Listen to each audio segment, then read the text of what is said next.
शिवराज राक्षेनं केलेली आहे। मला रिप्लाय व्हिडिओ दाखवला गेला नाही असं तो म्हणालाय। अपील केल्यावरती पंचांनी शिवीगाळ केली आणि म्हणून राग अनावर झाल्याचं शिवराज राक्षे म्हणालाय। तर शिवराज राक्षेंसोबत बातचीत केली आहे साम टीव्हीनं, पाहूया। पोलीस प्रशासन पहलवान शिवराज राक्षे आपल्या बरोबर आहेत। काल त्यांच्यावर कारवाई करण्यात आली, त्यांची प्रतिक्रिया आपण जाणून घेऊया। राक्षे साहेब, काल तुमच्यावर कारवाई करण्याचा निर्णय घेण्यात आलाय, काय तुमची प्रतिक्रिया?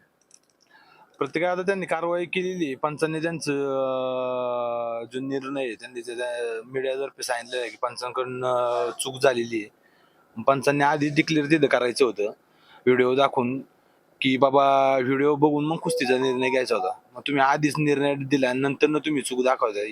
मग माझं एवढंच मत आहे की तुम्ही जशी माझ्यावर निलंबनाची कारवाई केलीत ना तशीच पंचांवर पण काहीतरी आक्षेप तुम्ही घेतला पाहिजे। येणाऱ्या काळात येणाऱ्या पिढीला पण त्या पंचांचा त्रास नाही झाला पाहिजे। ओके, धन्यवाद। आपल्या बरोबर होते पहलवान शिवराज राक्षे यांनी सांगितले की जसे माझ्यावर कारवाई केलेली आहे तशीच कारवाई या पंचांवर व्हायला पाहिजे की येणारी जी पिढी आहे पहलवानकीमध्ये त्यांच्यावर अन्याय व्हायला नाही पाहिजे, अशी भावना आता पहलवान शिवराज राक्षे यांनी व्यक्त केली आहे। साम टीव्हीसाठी सुशील थोरात, अहिल्यानगर।